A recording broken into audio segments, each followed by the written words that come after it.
देवियों और सज्जनों, सर्वप्रथम वंदन करते हैं उनके श्री चरणों में जिन्होंने हमें भारतीय संस्कृति से परिचित करवाया, जिन्होंने भारतीय संस्कृति के ओजस्वी, उसके मूलभूत सनातन धर्म को हमारे भीतर प्रकट कर दिया, जिन्होंने अपने हर प्रयास से हमारे भीतर उस भारतीयता को सींचा है। आइए उन महान सद्गुरु के श्री चरणों में सर्वप्रथम अपना वंदन अर्पित करते हैं। बोलिए संस्कृति उन्नायक सद्गुरु सर्वश्री आशुतोष महाराज जी की, क्रांति पुरोधा युग सृष्टा सद्गुरु सर्वश्री आशुतोष महाराज जी की, सच्चे दरबार की, भारत माता की, भारतीय संस्कृति की। आप सभी को इस भारतीय नववर्ष की सर्वप्रथम हार्दिक शुभकामनाएं। और इस नववर्ष महोत्सव में अभी अभी भारतीय स्वतंत्रता संग्राम के उस प्रसंग को हमने देखा, उस चैप्टर को अभी हमने देखा, एक ऐसा आंदोलन जिसने संपूर्ण स्वतंत्रता संग्राम को प्राण दिए थे।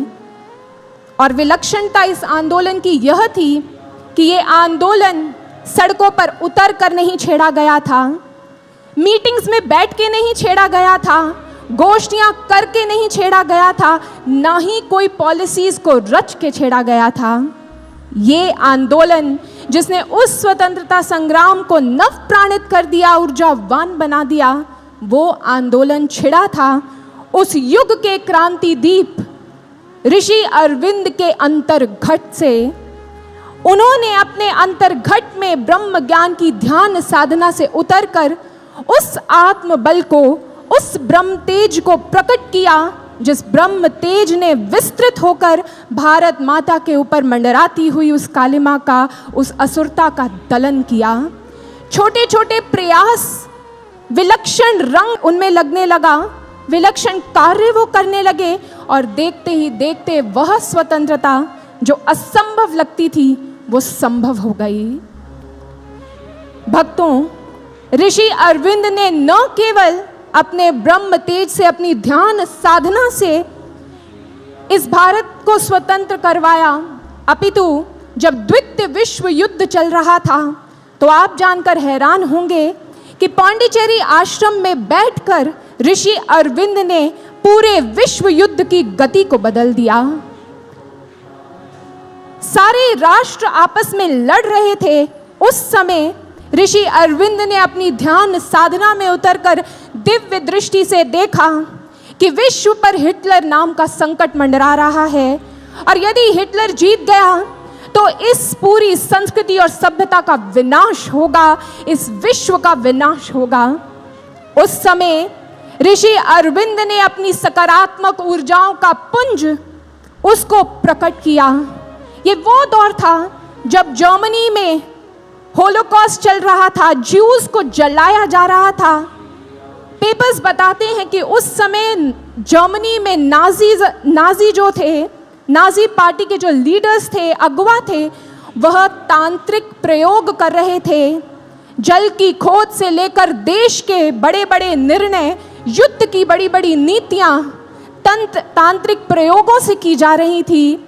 आसुरी शक्तियों का पूरा प्रभाव उस जर्मनी में दिख रहा था, और हिटलर केवल एक व्यक्तित्व नहीं था, एक अलगाववादी सोच, अहंकार से पोषित सोच, विकृत मानसिकता जो केवल और केवल मात्र खत्म करना जानती थी, उसका नाम था हिटलर। उसका प्रतिनिधि बना हुआ था।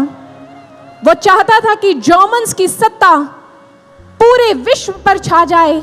उसकी सोच थी कि जर्मन्स एक सुपीरियर रेस हैं, और वो सुपीरियर रेस ही इस पूरे विश्व पर अधिकार रखने का सामर्थ्य रखती है, उसका अधिकार है। और इसलिए एक न्यू वर्ल्ड ऑर्डर क्रिएट किया जाए जहां पर ना ही कोई एशियंस हो, ना ही यूरोपियंस हो, बस और बस केवल और केवल मात्र जर्मन्स हो। ऐसी सोच को लेकर वो निकला था उस विश्व युद्ध में। इसे कोई नहीं देख पा रहा था, परंतु ऋषि अरविंद ने अपनी ध्यान साधना में उतरकर अपनी दिव्य दृष्टि से देखा कि हिटलर को जो प्रेरित कर रहा है, जिसे वो अपना भगवान मानता है, जिसके शरण में जाकर हर निर्णय के लिए प्रतीक्षा करता है, वो कोई और नहीं, वो एक असुर है, नकारात्मकता का वो पुंज है, अज्ञानता का वो दैत्य है, जो उसे भ्रमित कर पूरे विश्व का विनाश कर देना चाहता है। और उस समय उनके शिष्य दर्ज करते हैं अपनी किताबों में, निरोध मरण और A.B. पुरानी, उन्होंने दर्ज किया है अपनी किताबों में कि उस समय ऋषि अरविंद ध्यान की गहरी साधना, ध्यान की गहराइयों में उतर जाते थे, एकांत में घंटों घंटों ध्यान करते थे। और फिर वह समय आया जब हिटलर ने एक बहुत बड़ी गलती की। उसने रशिया पर अटैक कर दिया और रशिया के साथ जब युद्ध कर रहा था तो वो समय भी आ गया कि जब उसकी सेना सर्बिया की ठंड को नहीं सह पाई और हिटलर की सेना परास्त हुई और वहीं से जर्मनी का डाउनफॉल शुरू हो गया। द्वितीय विश्व युद्ध में जर्मनी हार गया और हिटलर के सारे मंसूबे, यहाँ तक कि उसका जीवन भी खत्म हो गया। स्थूल दृष्टि से जब लोगों ने इस घटना को पढ़ा, समझने का प्रयास किया, तो वो स्तब्ध रह गए। How is it possible? वो हिटलर ऐसा निर्णय कैसे ले सकता है? लेकिन जब कार्य करने वाली सूक्ष्म चेतना हो तो फिर ऐसी गलतियां हुआ करती हैं। बहुत वर्षों बाद ऋषि अरविंद की प्रथम शिष्या, जिन्हें श्रीमा कहा जाता है, उन्होंने अपनी इवनिंग टॉक्स में इस रहस्य को खोल दिया कि वह हिटलर जो उस असुर की दिशा निर्देश पर हर कार्य करता था, मैंने और श्री अरविंदो ने ध्यान की गहराइयों में उतरकर अपने सकारात्मक पुंज को वहां भेजा और स्वयं उस दैत्य के पहुंचने से पहले जाकर हिटलर को आदेश दिया, now is the time for final victory, go and conquer Russia. मात्र 2 दिनों में हिटलर रशिया पर अटैक करता है और उसका सारा प्लान ध्वस्त हो जाता है, उसका जीवन खत्म हो जाता है। भक्तों, ये है ब्रह्म ज्ञान की ध्यान साधना का प्रभाव। एक छोटे से आश्रम में बैठकर कैसे एक महायोगी पूरे विश्व की चेतना को नियंत्रित कर सकता है और उसका रुख परिवर्तित कर सकता है, ऐसी महान है ब्रह्म ज्ञान की साधना, ऐसा महान है उसका बल। किसी ने ऋषि अरविंद को कहा था, जब वो अलीपुर की जेल से बाहर निकले, लोगों ने ताने कसे और कहा, देखो अध्यात्म ने एक योद्धा को योगी बना दिया है। उस समय ऋषि अरविंद ने उन्हें उत्तर देते हुए कहा था, जो तुम कहते हो कि अध्यात्म ने मुझे योगी बना दिया है, हाँ मैं योगी बन गया हूं, परंतु मैंने अपने अस्त्र शस्त्र त्यागे नहीं हैं। उस ब्रह्म ज्ञान की साधना से, उस योग साधना से मैंने अपने अस्त्र शस्त्रों को और भी तीक्ष्ण कर लिया है और अब मेरे अस्त्र शस्त्र ऐसे बन गए हैं कि वो सीधा जाकर मर्म स्थल को भेदेंगे, उस लक्ष्य को पूरी तरह भेद कर संकटों को जड़ों से खत्म कर देंगे। और उन्होंने अपनी इस बात को प्रूव करके दिखाया उस योग साधना से विश्व में परिवर्तन और भारत की चेतना का जागरण, भारत की स्वतंत्रता को भी साकार कर दिया। भक्तों, ये बात सुनकर आपको अवश्य ही आश्चर्य हो रहा होगा, साधकों के मन में ये उत्साह जाग रहा होगा कि क्या साधना से ऐसा हो सकता है, हम कैसे इसे कर पाएं। लेकिन जो सामान्य बुद्धि से इसको समझने का प्रयास कर रहे हैं, उस सो कॉल्ड इंटेलेक्चुअल्स, उनके मन में ये प्रश्न उठता है, ये असंभव है, हो ही नहीं सकता, कैसे संभव है ये। आज इस तथ्य पर हमें विचार करना है, इन प्रश्नों के उत्तर भी लेकर जाने हैं कि कैसे योग साधना से विश्व की बड़ी बड़ी समस्याओं का समाधान होता है और विश्व की बड़ी बड़ी समस्याओं का समाधान केवल और केवल मात्र पूर्ण रूप से अध्यात्म ही प्रदान कर सकता है। इसके लिए हमें थोड़ा गहन चिंतन करना होगा, ये समझना होगा कि ये पूरे विश्व की संरचना वास्तव में क्या है। हमें ये समझना होगा कि इस विश्व में मानव का क्या रोल है। और कैसे ध्यान साधना के प्रयोगों से, ध्यान साधना से इस विश्व का रूपांतरण संभव है। सबसे पहली बात, स्थूल दृष्टि से जब देखते हैं तो ये विश्व जो है स्थूल दिखता है, एक एक पदार्थ पृथक दिखता है, हर एक वस्तु दूसरे से भिन्न लगती है और हमें केवल जड़ता दिखती है। परंतु हमारे ऋषि मनीषियों ने वर्षों पूर्व हमारे ग्रंथों में उद्घोष किया था कि ये जो स्थूल जगत तुम देखते हो ये स्थूल नहीं, अपितु ये शक्ति का लास्य है। शक्ति क्रीड़ा जगत सर्वम, ये पूरी सृष्टि वास्तव में एक ऊर्जा है।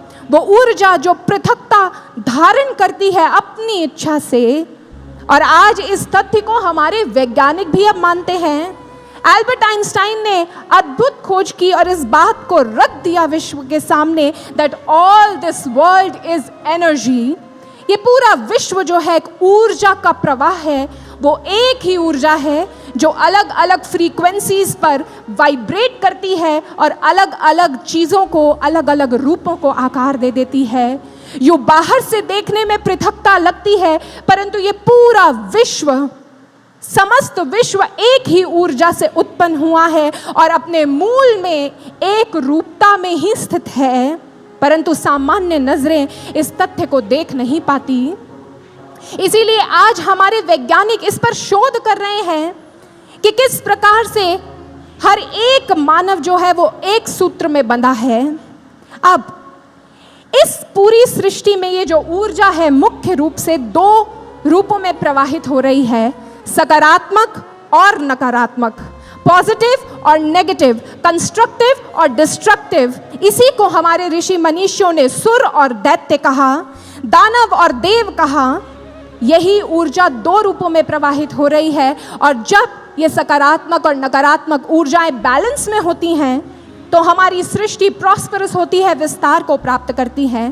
परंतु जब जब ये इक्विलिब्रियम डिस्टर्ब होता है, नेगेटिविटी बढ़ती है, नकारात्मकता बढ़ती है, तो फिर विध्वंस देखने को मिलता है। अब यहाँ पर आता है मानव का रोल। इस पूरी स्कीम में मानव ही प्रकृति द्वारा निर्मित एकमात्र ऐसा यंत्र है जो अपनी इच्छा से, जो अपने कार्यों से, जो अपने एक एक विचार से इस ऊर्जा मंडल में सकारात्मक और नकारात्मक ऊर्जाओं का प्रवाह कर सकता है। उसकी सोच, उसका कर्म ही इस ऊर्जा मंडल में उस ऊर्जा को छोड़ता है और इस विश्व की चेतना का, इस विश्व की कलेक्टिव कॉन्शियसनेस का निर्माण करता है, इस विश्व को साकार करता है। यूं ये बात सिद्ध हो गई है आज कि मानव अपने विचार से ही इस विश्व को, इस सृष्टि को, पदार्थ को आकार देता है। Mind is over matter and mind works over matter.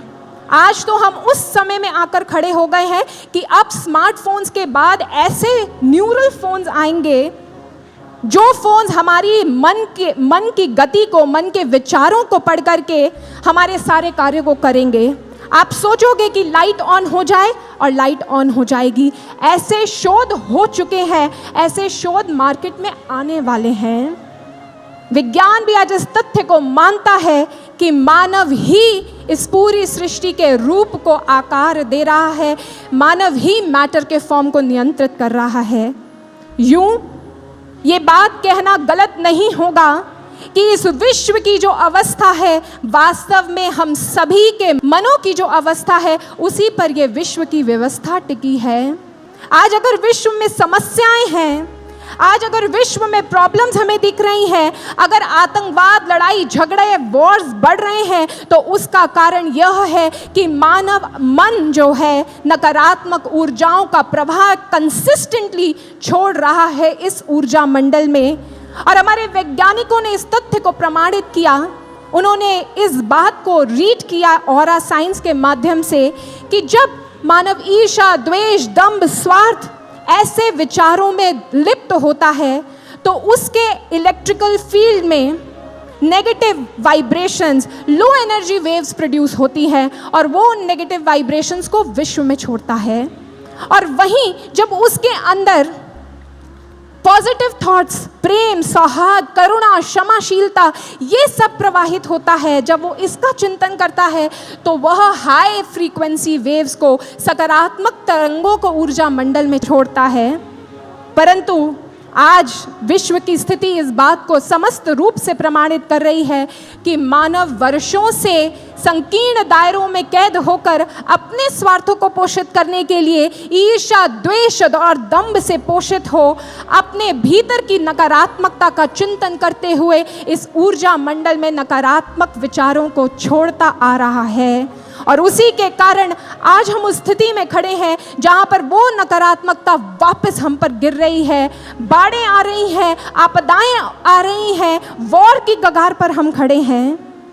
आज इस समस्या का समाधान करने के लिए बहुत प्रयास हो रहे हैं।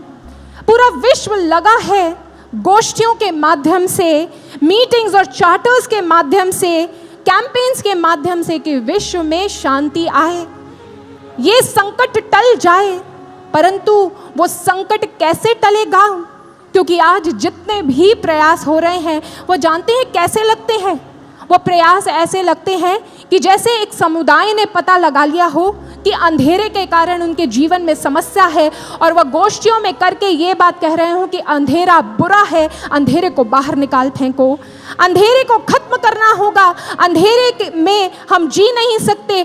परंतु आप ही बताइए भक्तों, क्या अंधेरे को क्रिटिसाइज करने से, क्या उस अंधेरे में रहने के लिए संसाधन जुटा लेने से वो अंधेरा खत्म हो जाएगा?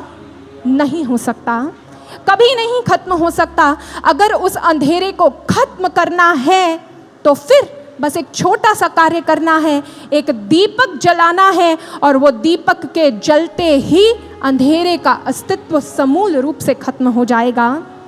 इसीलिए अगर आज इस वसुंधरा को स्वर्ग बनाना है, अगर आज इस धरा को सुंदर बनाना है, शांति में स्थित करना है, तो सद्गुरु सर्वश्री आशुतोष महाराज जी कहते हैं, बनाना है बैकुंठ गर इस धरा को, समर्पण की धुन गुनगुनानी पड़ेगी, अमावस के काले गहन घोर तम में ब्रह्म ज्ञान की लौ जलानी पड़ेगी। ब्रह्म ज्ञान का वो दीप ही है जिसके भीतर ऐसा सामर्थ्य है कि इस ऊर्जा मंडल में व्याप्त समस्त नकारात्मकता का वो समूल अंत कर सकता है, इतनी सकारात्मकता को पैदा कर सकता है कि ये नकारात्मकता संपूर्ण रूप से खत्म हो। क्योंकि केवल और केवल मात्र भारतीय संस्कृति ही ऐसी संस्कृति है जहां पर उस विज्ञान की खोज की गई और उसमें महारत हासिल की गई जिससे मानव के मन की नकारात्मकता को पूर्ण रूप से खत्म किया जा सकता है। और वह ज्ञान भारत के सनातन धर्म का प्रकटीकरण ब्रह्म ज्ञान का वो महाज्ञान है जिससे मानव को परिवर्तित किया जा सकता है, एक डायनामो ऑफ नेगेटिविटी को एक डायनामो ऑफ पीस में बदला जा सकता है। आज विश्व में कोई ऐसी टेक्नोलॉजी नहीं है, हम समझा सकते हैं, लोगों को समझा रहे हैं, परंतु उनकी नकारात्मकता खत्म नहीं हो रही, क्योंकि बातों से वो नकारात्मकता खत्म ही नहीं हो सकती। सकारात्मकता के पुंज से जुड़ने पर ही सकारात्मक ऊर्जा का प्रवाह हो सकता है। और उसके लिए एक ही टेक्निक है जिसके लिए पूरा विश्व भारत की ओर देखता है, और वह है भारत का ब्रह्म ज्ञान, India spiritual gift to the world. इसीलिए ब्रिटिश हिस्टोरियन और फिलोसोफर आर्नोल्ड जे टॉइनबी ने कहा, now it is becoming clear day by day that the chapter which had a western beginning, if it has to, it should have, it ought to have an Indian ending if it doesn't have to end in self-destruction. आज ये समझ आ रहा है, साफ है कि जो अध्याय वेस्टर्न सिविलाइजेशंस की ओर से शुरू हुआ है, ये कली काल में मटीरियल ग्रोथ का अध्याय, अगर हमें सेल्फ डिस्ट्रक्शन में, आत्महनन में, विनाश में से खत्म नहीं करना, तो भारत ही वो महासमाधान विश्व को देगा। और वो महासमाधान है ब्रह्म ज्ञान, मानव के रूपांतरण का, मानव के उत्कर्ष को हासिल करने का, मानव के महामानव बनने का वह समाधान। क्योंकि आज विश्व जो है, इसे भी एक छोटे से वैज्ञानिक तथ्य से हम समझेंगे। योगानंद परमहंस जी ने अपनी ऑटोबायोग्राफी के 40वें चैप्टर में लॉ ऑफ मिरेकल्स लिखा जिसमें वो समझा रहे हैं किस प्रकार से एक योगी एक स्थान पर रहकर पूरे विश्व को नियंत्रित कर लेता है, एक स्थान पर रहकर दूसरे स्थान पर भी प्रकट हो जाता है, पूरे विश्व को रूपांतरित करने का सामर्थ्य रखता है। उसमें वो बता रहे हैं कि ये कैसे संभव होता है। जिस सकारात्मक ऊर्जा की आज हमारे विश्व को ज़रूरत है, वो सकारात्मक ऊर्जा का प्रवाह कैसे पैदा हो। आज नकारात्मकता इतनी बढ़ गई है कि एक योगी के तप से भी बात नहीं बनने वाली। ऋषि अरविंद ने अकेले योग साधना की थी और हिटलर को रोका था। आज तो एक नहीं, दो नहीं, असंख्य ऐसे योगियों की आवश्यकता है जो इस पूरे विश्व मंडल की नकारात्मकता को ओवरराइड कर ले अपनी सकारात्मक ऊर्जा से। तब ही होगा युग का परिवर्तन। और भक्तों, ये हमारा सौभाग्य है और गर्व का विषय है हमारे लिए कि सद्गुरु सर्वश्री आशुतोष महाराज जी का महान सानिध्य हमें प्राप्त हुआ है, जिन्होंने न केवल हमारे भीतर उस ब्रह्म ज्ञान को रोपित किया, अपितु योग की परम अवस्था समाधि को भी हमारे समक्ष स्वयं समाधि धारण करके रख दिया। भक्तों, लेकिन महाराज जी का आह्वान है, ये समय हमारा आह्वान आज कर रहा है, जिन्हें उस ब्रह्म ज्ञान की दीक्षा मिली है, ये विश्व उसकी ओर देख रहा है और ये समय उन ब्रह्मज्ञानियों से मांग कर रहा है, उठ खड़े हो साधको, विश्व को नव प्राण दो, मोह निद्रा त्याग कर जाग कर श्रमदान दो। सो रहे थे कब से तुम यूं आत्म बल को क्षीण कर, सत्यता से फेर दृष्टि अस्तित्व को विच्छीन कर, आत्मदर्शन की शिला पर अब नया आकार लो, उठ खड़े हो साधको, विश्व को नव प्राण दो। छोड़ काम और वासना, बस शक्ति का विस्तार कर, अध्यात्म के प्रकाश से अज्ञानता का नाश कर, साधना के आधार पर सुचरित्र निर्माण हो, उठ खड़े हो साधको, विश्व को नव प्राण दो। स्वार्थ से परमार्थ पथ की यात्रा प्रारंभ कर, शक्ति को पहचान अपनी, विश्व का कल्याण कर, शांति की नव स्थापना में स्वार्थ का बलिदान हो, उठ खड़े हो साधको, विश्व को नव प्राण दो। त्याग भय की भावना उत्कर्ष को अब प्राप्त कर, उत्साह और एकाग्रता से बड़ लक्ष्य को साध कर, हार संभव है नहीं, साथ जब पर ब्रह्म हो, उठ खड़े हो साधको, विश्व को नव प्राण दो। उठ खड़े हो साधको, विश्व को नव प्राण दो, मोह निद्रा त्याग कर जाग कर श्रमदान दो। ये समय हमारे उठने की प्रतीक्षा कर रहा है, ये समय हमारे श्रम की प्रतीक्षा कर रहा है। हमें उठना है इस विश्व के लिए, क्योंकि महर्षि ने एक बार कहा था, जिस शांति सौहार्द प्रेम बंधुत्व की मांग ये विश्व कर रहा है, ये तो वो फल है जो ब्रह्म ज्ञान के वृक्ष पर लगते हैं। महर्षि ने उस ब्रह्म ज्ञान के बीज को हमारे भीतर रोपित किया है। और महाराज जी का बार बार ये कहना कि साधना करो, वो इसलिए कि जब हम अपने अंतर घट में उतरकर अपने जीवन को साध लेंगे, स्वयं को साध लेंगे, अपने घट में उतरकर उस परम चेतना के साथ एकाकार को स्थापित करेंगे, हमारे भीतर ही जब वो ब्रह्म ज्ञान का वृक्ष पल्लवित होगा, तो ये विश्व एकता, सद्भावना, बंधुत्व इन सब को प्राप्त करेगा। आज हमें संगठित होना है इस विश्व को उस ऊर्जा को प्रदान करने के लिए, क्योंकि वर्षों पहले कुछ फिलोसोफर्स ने एक तथ्य को खोजा। वो तथ्य उन्होंने कितना सिद्ध किया ये तो मैं नहीं जानती, लेकिन ये तथ्य हमसे कुछ ज़रूर कह रहा है। उन्होंने इस तथ्य को एक फॉर्मूला निकाला कि अगर इस कलेक्टिव कॉन्शियसनेस को पूरी तरह बदलना है, तो इस पूरे विश्व की 1% जनसंख्या का स्क्वायर रूट अगर कर दिया जाए और उतने लोग एक भावना से एक लक्ष्य पर एकाग्र होकर ब्रह्म ज्ञान की ध्यान साधना कर एक पूर्ण सद्गुरु के सानिध्य और कृपा से जब साधना रत होंगे, तो विश्व की चेतना में ऐसा उछाल आएगा और देखते ही देखते ये युग जो कलयुग की कालिमा में डूबा हुआ है, ये सत्युग के आनंद को प्राप्त करेगा। उनके प्रयोग कितने सत्य हुए मैं नहीं जानती, लेकिन ये आह्वान है हम सब के लिए। हम ही तो वो ब्रह्मज्ञानी साधक हैं जिन्हें सद्गुरु सर्वश्री आशुतोष महाराज जी ने ब्रह्म ज्ञान दिया है। और आज समय आ गया है जब हमें अपनी सामूहिक साधना और अपनी जीवन की शूद्रताओं का त्याग करके इस विश्व को नव प्राणित करना है, इस विश्व का प्राण है आत्मबल, अध्यात्म बल, उस ब्रह्म चेतना को अब जागृत करना है। ऋषि अरविंद ने यही कहा था, to bring back Satyug, bring back Brahm Tej and make it general, because in Satyug everyone had that Brahm Tej. आज सत्युग को लाना है तो अब अपनी अंतर चेतना में शिखर को छूना होगा। ये मांग समय हमसे कर रहा है भक्तों, समय की ये मांग है। आज ऋषि अरविंद जिनका प्ले हमने देखा, वो ऋषि अरविंद ने इस आध्यात्मिक ऊर्जा को कैसे प्रवाहित किया।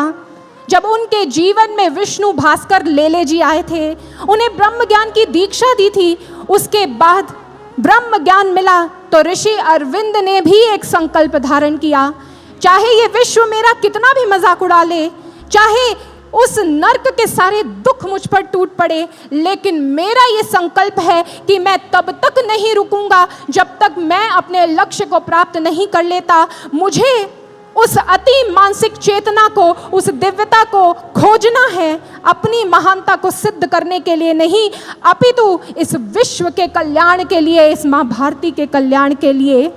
ऐसा संकल्प अब हमें भी लेना है। अब हमें भी इस संकल्प को धारण कर कर साधना करनी है कि चाहे ये देह सूख जाए, चाहे अस्थियों का पिंजर बन जाए, लेकिन तब तक नहीं उठेंगे जब तक अपनी उस ब्रह्म चेतना से एक नहीं हो जाते। क्योंकि जब तक हम नहीं जागेंगे, ये विश्व नहीं जागेगा। जब तक हम नहीं जागेंगे, परिवर्तन की वो लहर, उसको छेड़ना बाकी ही रहेगा। भक्तों, हमें महर्षि ने वो अवसर दिया है उनके इस शांति के महायज्ञ में अपने जीवन की, अपनी साधना की, अपने श्रम की आहुति देने के लिए। इसलिए वो श्रम अब करना है, गहन ध्यान साधना का वो श्रम, और जन जन में इस ब्रह्म ज्ञान के विस्तार का वो श्रम जो इस विश्व को सत्युग जैसा आनंद प्रदान करे, उस नवयुग को साकार कर दे। अपनी वाणी को बस अंत में एक छोटी सी बात कहते हुए मैं विराम दूंगी। आप सब जानते हैं कि ओलंपिक्स में एक रेस होती है जिसका नाम होता है रिले। वो रिले रेस कोई एक व्यक्ति नहीं दौड़ता, एक पूरी टीम दौड़ती है। और उस रिले रेस में विक्ट्री कैसी होती है? एक आयरन का डंडा होता है, रॉड होती है, उस आयरन रॉड को जैसे बैटन कहा जाता है, एक खिलाड़ी दौड़ता हुआ दूसरे को, दूसरा खिलाड़ी तीसरे को, और तीसरा खिलाड़ी चौथे को देखता है, और चौथा खिलाड़ी फिनिश लाइन के पार उसे ले जाता है।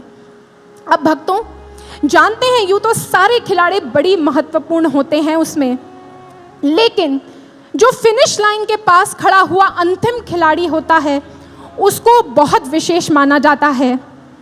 जो सबसे फास्टेस्ट प्लेयर होता है उसे वहाँ खड़ा किया जाता है, और साथ में उसे ही बहुत तेज और सजगता से उस बैटन को अंत तक लेकर जाना है। अगर उससे चूक हुई तो पूरी टीम हार जाती है। मैं आपको ये क्यों सुना रही हूँ? क्योंकि कलयुग के परिवर्तन का ये महायज्ञ, ये भी एक रिले रेस की तरह है। न जाने कितनी विभूतियों ने बार बार जन्म लेकर इस कली काल की कालिमा को छेदा और भेदा। कबीरदास जी, मीराबाई जी, ऋषि अरविंद, स्वामी विवेकानंद, अनंत कलयुग में हुए वो संत जिन्होंने बार बार आकर इस मानवता को आश्वासन दिया, नहीं, उनके भीतर एक होप को जागृत किया कि ये कालिमा का अंत होगा और नवीन युग आएगा। करते करते करते एक से दूसरे को उन्होंने ये बैटन, ये आध्यात्मिक क्रांति का आयरन रॉड थमाया, और आज सद्गुरु सर्वश्री आशुतोष महाराज जी ने कली काल की इस प्रचंडता में आध्यात्मिक क्रांति की वही आयरन रॉड, वही बैटन हमारे हाथ में थमाई है। हम वो प्लेयर्स हैं जो इस कली काल के परिवर्तन की, कली काल की रीले की फिनिश लाइन के पास खड़े हैं।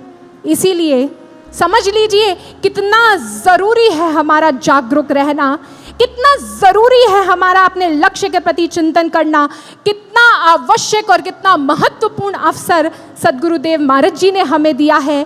अगर हमने अपना जीवन इस फिनिश लाइन के पार उस आध्यात्मिक क्रांति को की मशाल को ले जाने के लिए लगा दिया, तो फिर ये युग हमें याद करेगा, हमारा जीवन सफल हो जाएगा, हमारे परिवारों का जीवन सफल हो जाएगा, हमारी गुरु भक्ति अपने लक्ष्य को प्राप्त करेगी। यही हमारा शिष्य धर्म है और इसी शिष्य धर्म को निभाने का आह्वान हो चुका है। समय यहाँ है और ये नववर्ष की बेला नव संकल्प धारण करने के लिए हमें प्रेरित कर रही है कि अब हम उठें और हमारे गुरुवर का जो लक्ष्य है उसे भेद कर ही दम लें। उनकी कृपा से उस लक्ष्य की ओर सतत बढ़ते चलें और उनकी आध्यात्मिक क्रांति, नवयुग की नवस्थापना में अपनी छोटी छोटी लाठियां अवश्य लगा दें। ऐसे ही कुछ विचार महर्षि की प्रेरणा से आप सबके समक्ष रखने का ये सेवा मुझे मिली। आइए अंत में अब गुरुदेव के श्री चरणों में मन में संकल्प धारण करते हुए एक जोरदार जयघोष अर्पित करते हैं और आज जितनी भी प्रेरणाओं को हमने श्रवण किया, भजनों के माध्यम से, सत्संग के माध्यम से, इस प्ले के माध्यम से, इसे अपने हृदय में भरकर, इसे पीकर और इसे अपना जीवन बनाकर, इससे संकल्प लेकर कि आप नहीं रुकेंगे, नहीं थमेंगे, लक्ष्य को हासिल करके रहेंगे, इस कली काल की कालिमा का भेदन करके ही रहेंगे, इसी संकल्प को धारण करते हैं। बोलिए सद्गुरु सर्वश्री आशुतोष महाराज जी की, क्रांति पुरोधा युग प्रवर्तक सद्गुरु सर्वश्री आशुतोष महाराज जी की, सत्य सनातन धर्म की, सद्गुरु महाराज जी की, सच्चे दरबार की। जय श्री राम, जय श्री राम, जय जय श्री राम।